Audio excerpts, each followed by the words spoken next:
Assalamualaikum warahmatullahi wabarakatuh. Pada video kali ini kita akan mengenal lebih dalam mengenai aplikasi Feon, di mana aplikasi ini bisa digunakan di laboratorium bahasa atau laboratorium komputer pada sekolah Bapak dan Ibu. Oke, di sini sebelum kita lebih lanjut berkenalan dengan Feon, alat yang diperlukan itu adalah beberapa. Yang pertama ialah komputer atau laptop pemantau, kemudian komputer dan laptop yang akan dipantau, di mana nanti selanjutnya komputer pemantau ini akan kita istilahkan sebagai komputer master, sedangkan komputer yang dipantau ini kita istilahkan sebagai komputer klien. Kemudian yang diperlukan juga ialah WiFi, di mana kedua laptop ini harus tersambung dengan WiFi yang sama, dan kemudian flash disk. Oke, jadi ada 4 hal itu ya.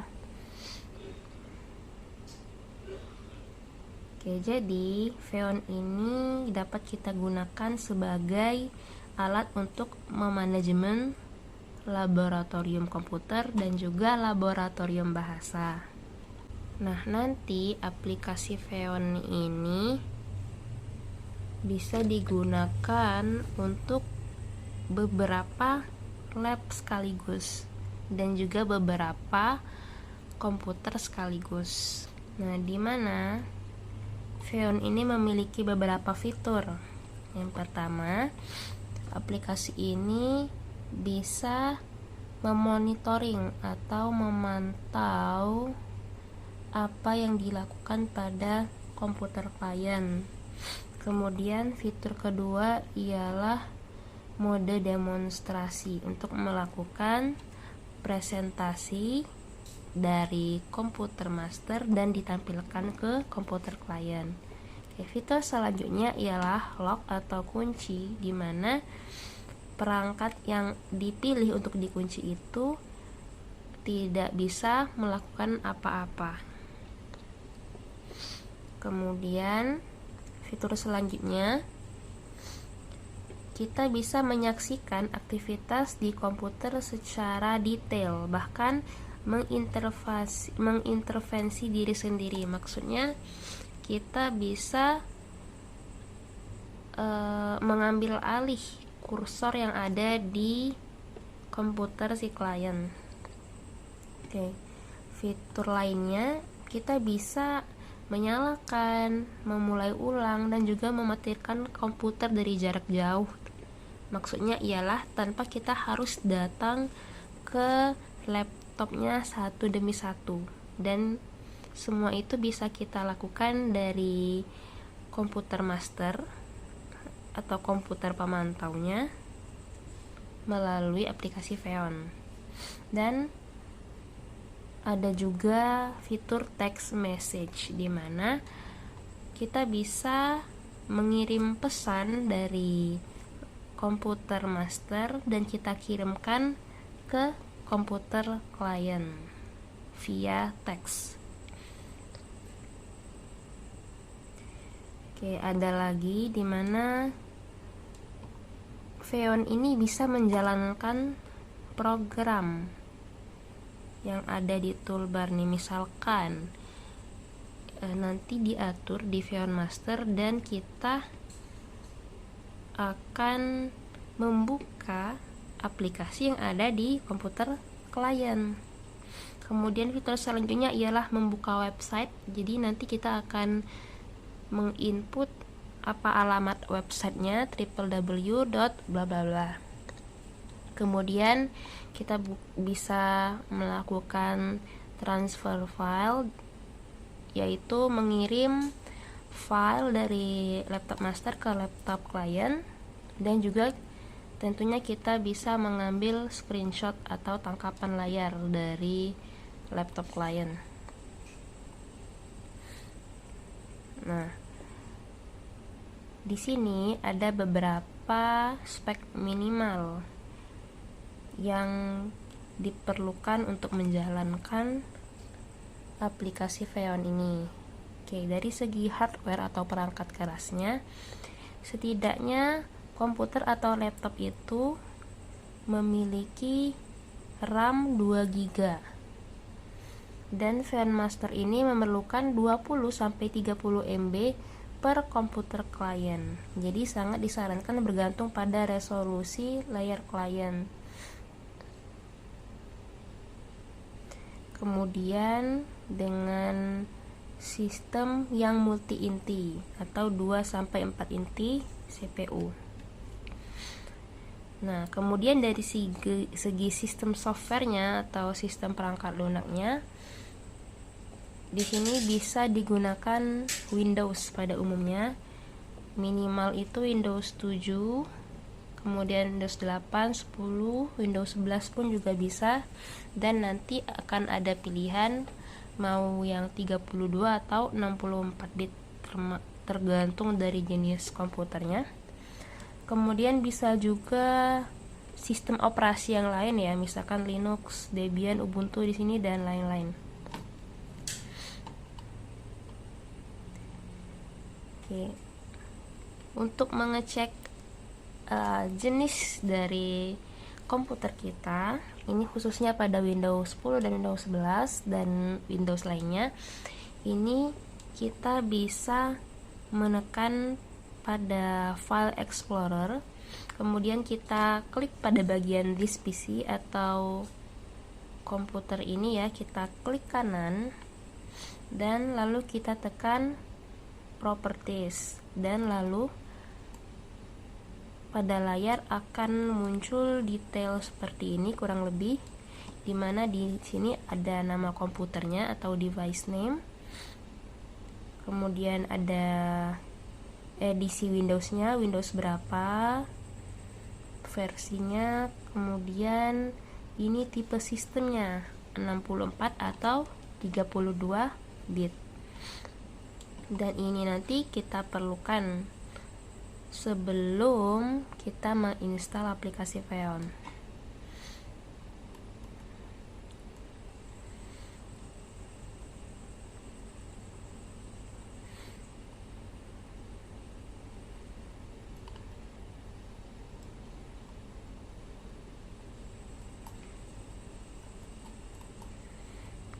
Nah, kemudian untuk menginstal aplikasi Xeon, silahkan teman-teman membuka xeon.io/en/download. Ini ya, ini linknya. Dan ini untuk Windows 10 dan Windows 11. Atau juga bisa nanti ditekan pada tab Linux jika sistem operasinya Linux, dan nanti dipilih sesuai dengan yang ada pada tampilan properties di This PC tadi, apakah komputer Bapak Ibu yang 32 atau 64 bit. Nah, nanti untuk yang Windows 7 dan 8 itu ada link khusus. Nah, setelah nanti terinstall, silahkan instalannya tadi dibuka. Dan di sini ada hal yang perlu diperhatikan ya. Jadi ada perbedaan antara instalasi pada komputer master dan juga komputer klien. Nanti untuk instalasi tinggal Bapak dan Ibu next saja ya. Tetapi ketika sudah sampai pada bagian ini, silahkan pada komputer master itu diberi centang semua ya, pada Xeon Service, Xeon Master, dan juga Interception Driver. Nah, sedangkan pada komputer klien atau komputer yang akan dipantau, silahkan Xeon Masternya itu jangan dicentang. Jadi yang dicentang nanti cuman Xeon Service dan juga Interception Driver. Oke, kemudian nanti tinggal di next saja. dan sudah selesai. Oke, sekarang kita masuk pada bagian Xeon pada komputer master. Nah, jadi biasanya nanti langsung akan terbuka sendiri ya Xeon konfiguratornya, atau jika Bapak Ibu kehilangan, maksudnya tertutup ya aplikasinya, silakan Bapak Ibu tekan Windows dan cari di sini Xeon konfigurator, diklik. Oke, nanti akan muncul seperti ini. Oke, langkah pertama untuk komputer master, silakan Bapak Ibu klik general atau umum. Nah, di sini silakan diganti menjadi log on dengan key. Oke, tetapi sebenarnya pada saya tadi ini berbeda ya. Saya tetap pada key file authentication. Oke, kemudian kita lanjut ke tahap selanjutnya. Kita klik gambar kunci atau authentication keys, dan di sini kita klik create key pair, atau kalau yang Bapak Ibu versi Indonesia klik buat pasangan kunci. Oke. Nah, nanti di sini Bapak Ibu bebas ya memasukkan namanya apa. Nanti kalau sudah selesai menginput nama, diklik OK. Klik OK. Nah, nanti setelah itu akan terpasang ya, ada 2 buah atau sepasang kunci, yang mana yang satu ini private dan yang satunya ini public. Oke, jadi kemudian untuk yang public silakan kita klik ya, kemudian kita klik export dan kita masukkan ke dalam flash disk yang sudah Bapak Ibu siapkan tadi. Oke, lanjut. Setelah itu klik OK. Oke, setelah selesai memindahkan kunci yang public tadi ke flash disk, kita klik di bagian tab location and computers. Nah, kemudian kita klik tanda tambah ini untuk menambahkan laboratoriumnya. Oke, ini silakan Bapak Ibu double klik dan di rename ya nama laboratoriumnya.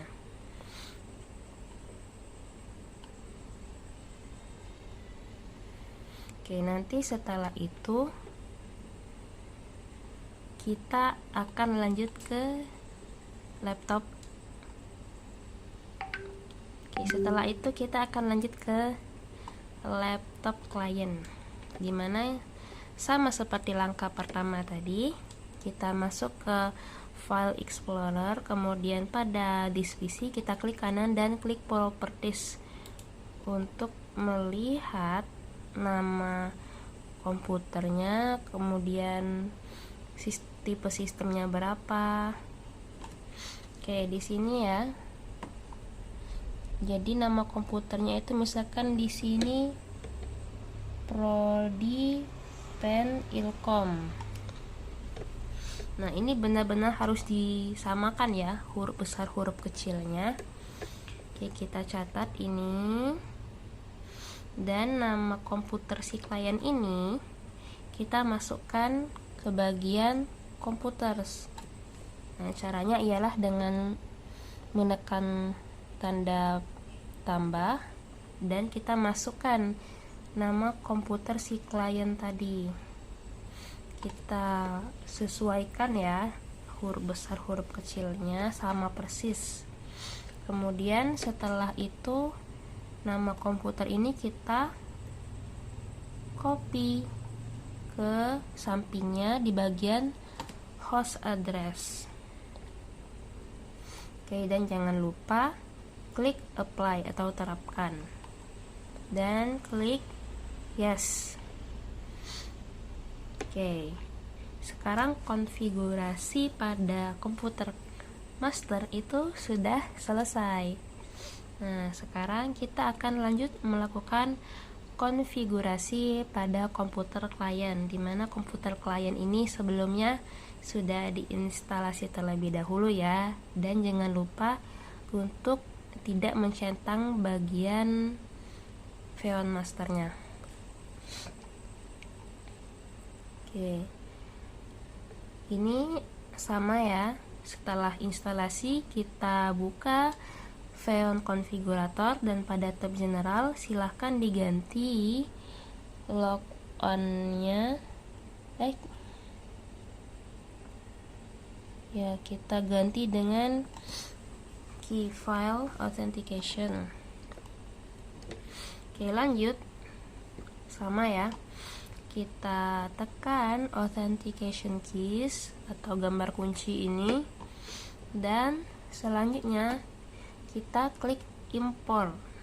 Oke, maksudnya ialah mengimpor file yang sudah kita transfer di flash disk tadi. Oke, kita masukkan filenya. Di sini biasanya bentuk formatnya itu ialah PEM file ya. Oke, kemudian kita klik open atau oke. Klik oke ya. Oke, setelah itu nanti sudah langsung terisi kunci yang public, dan ini akan terpasang sama antara klien dengan si master.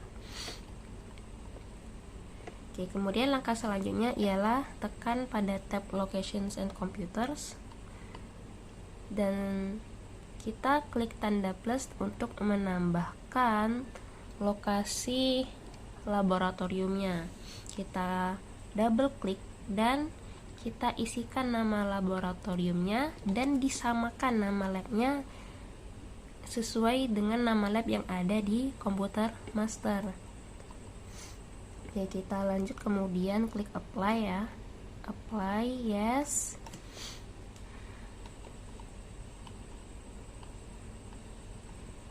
Oke, ini tahap-tahapannya sudah selesai. Sekarang kita akan melakukan simulasi penggunaan Xeon.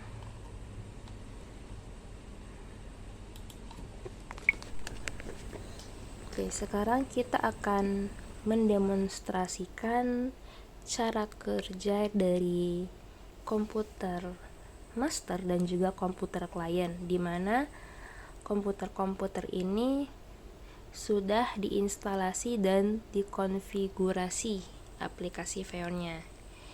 Dan saya sudah menyediakan 2 laptop di sini sebagai simulasi bagaimana melakukan monitoring menggunakan aplikasi Xeon. Oke, yang pertama, yang gambar burung ini merupakan laptop master. Sedangkan laptop yang satu lagi ini saya jadikan sebagai laptop yang akan dimonitoring atau laptop klien. Oke.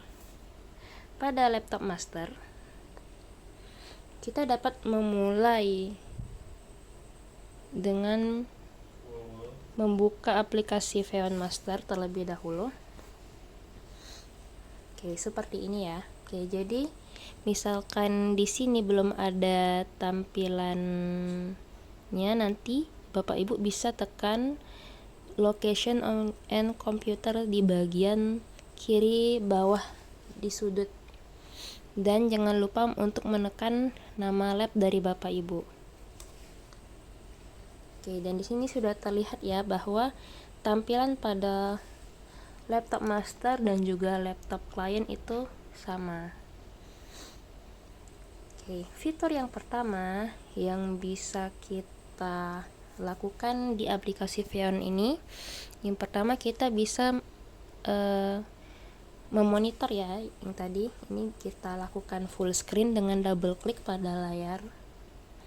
Oke, dan sudah terlihat apa yang dikerjakan oleh laptop klien. Oke, saya perkecil skala videonya jadi seperti ini ya. Yang ini ialah laptop master dan yang ini merupakan laptop klien yang besar. Nah, di sini kita sudah lihat bahwa tampilan pada laptop klien itu bisa dilihat pada laptop master. Oke. Nah, sekarang kita lanjut pada fitur kedua, yaitu fitur remote control. Oke. Jadi berbeda dengan fitur remote view yang hanya untuk melihat tampilan dari si laptop klien. Kalau pada remote control di sini kita bisa mengontrol gerakan kursor pada laptop klien. Oke, jadi di sini saya menggerakkan kursor pada laptop master ya, tetapi ternyata kursor yang ada pada laptop klien juga ikut bergerak nih dan bisa mengendalikan apa yang akan dilakukan pada laptop si klien. Tetapi si laptop klien juga bukan berarti kehilangan secara total kendali dari kursornya. Jadi laptop si klien, maksudnya kursornya masih bisa digerakkan dan si master pun juga bisa menggerakkan kursor pada si klien ya. Oke, kita keluarkan dulu fitur remote controlnya tadi.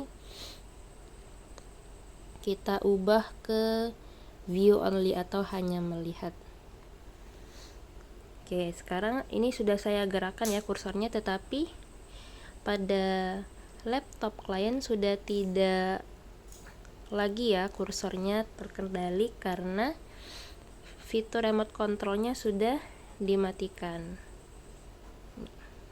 Ini ya, sudah terlihat ya. Jadi kursor si master tidak bisa mengendalikan lagi karena fitur remote controlnya sudah dimatikan. Oke, kemudian ada lagi fitur untuk tangkapan layar atau screenshot. Nih, jadi kita bisa screenshot di sini. Dan nanti tangkapan layar ini akan tersimpan pada file, pada folder Bapak Ibu. Oke, kita hentikan ya tampilannya. Oke, kemudian fitur selanjutnya yang ingin saya tampilkan ialah melakukan demonstrasi.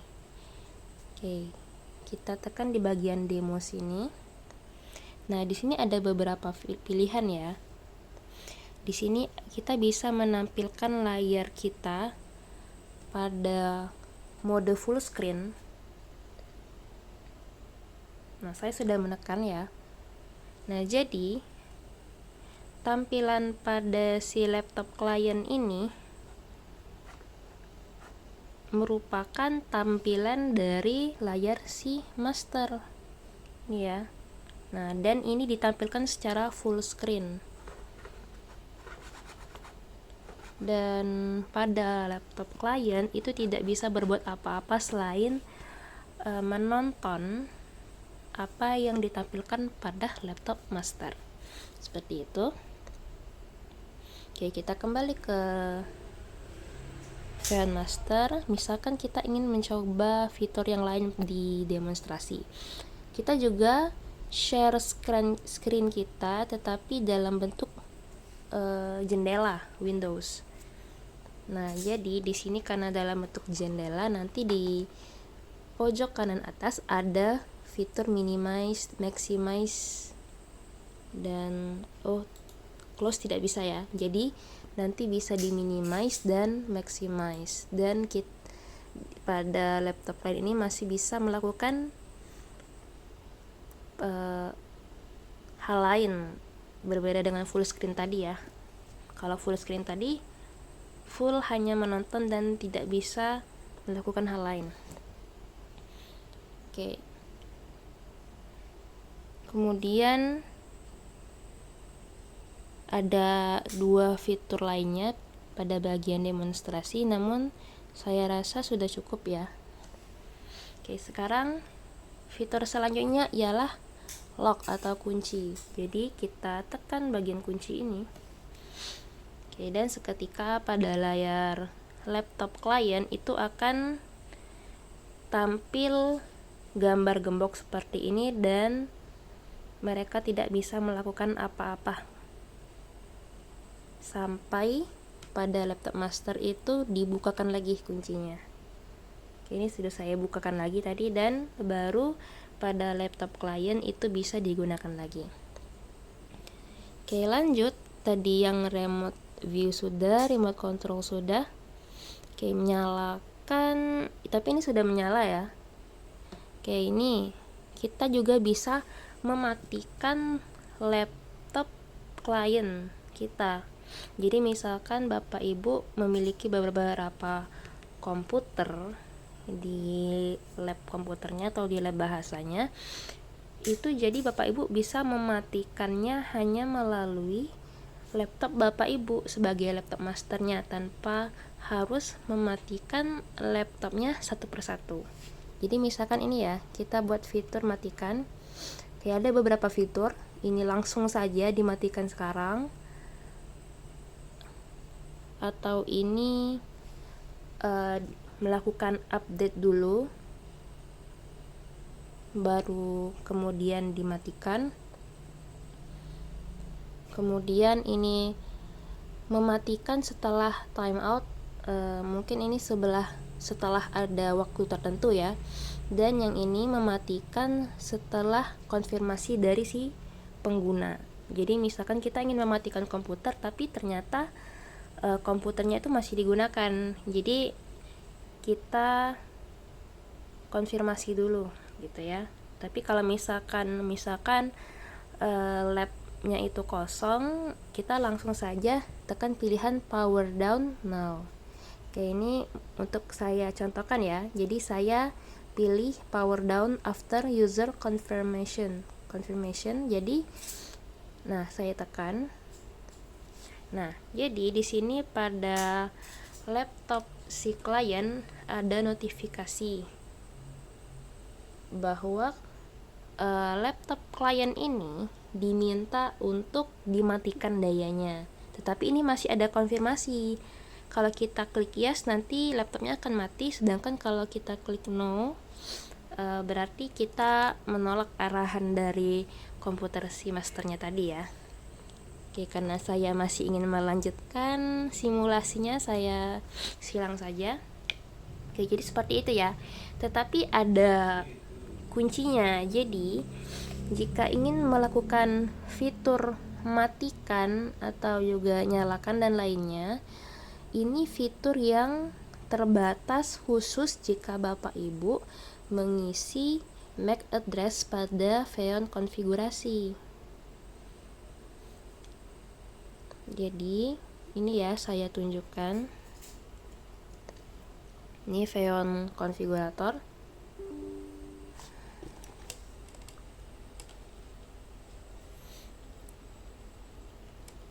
Oke, jadi nanti pada bagian lokasi dan komputer, Bapak Ibu harus mengisikan nomor MAC address-nya, dimana nanti MAC dan address itu bisa kita cari di laptop klien itu dengan menekan Windows plus R, kemudian ketik cmd atau command prompter. Nah, lalu di sini kita tekan IP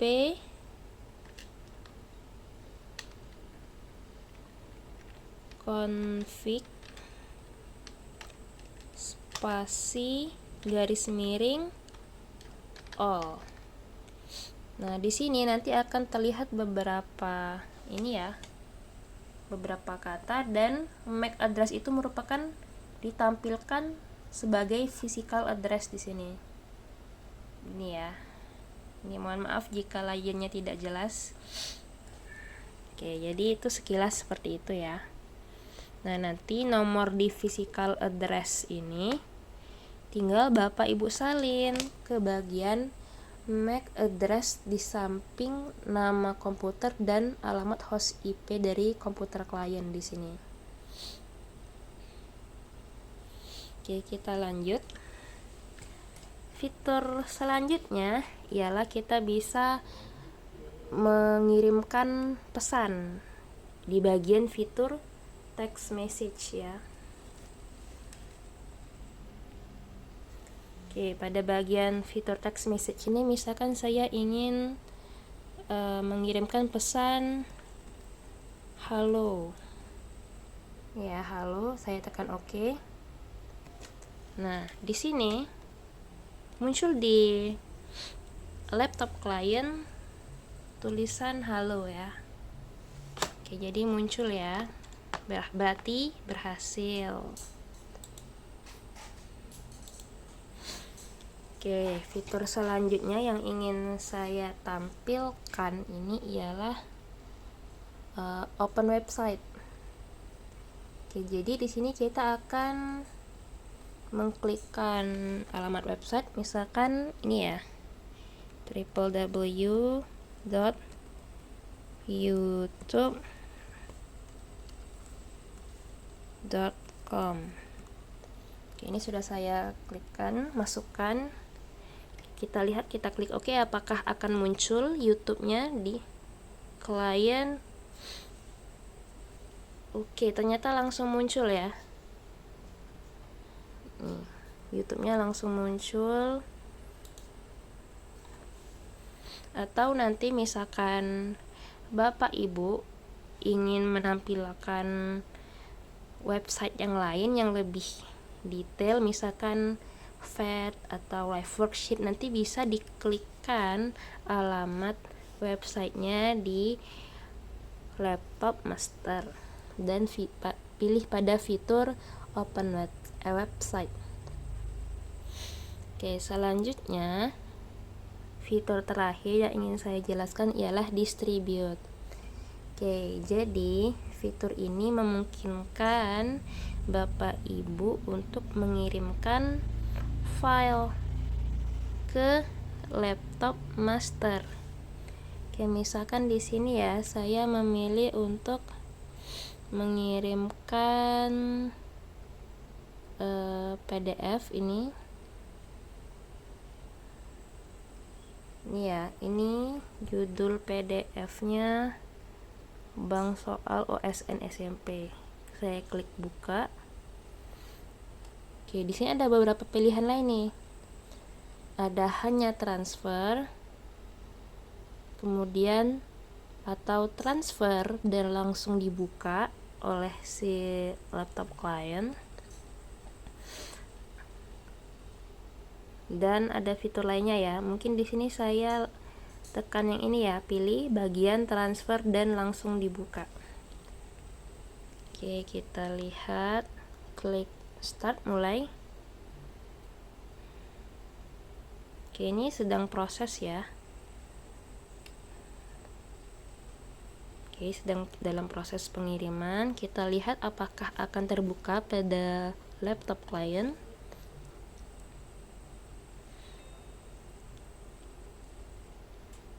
Nah, oke, ternyata terbuka ya. Maksudnya terbuka sekaligus terkirim dan sudah berhasil. Oke, sebenarnya ada beberapa fitur lainnya. Nanti Bapak Ibu bisa explore lagi ya. Oke, demikian. Terima kasih. Wassalamualaikum warahmatullahi wabarakatuh. Bye bye.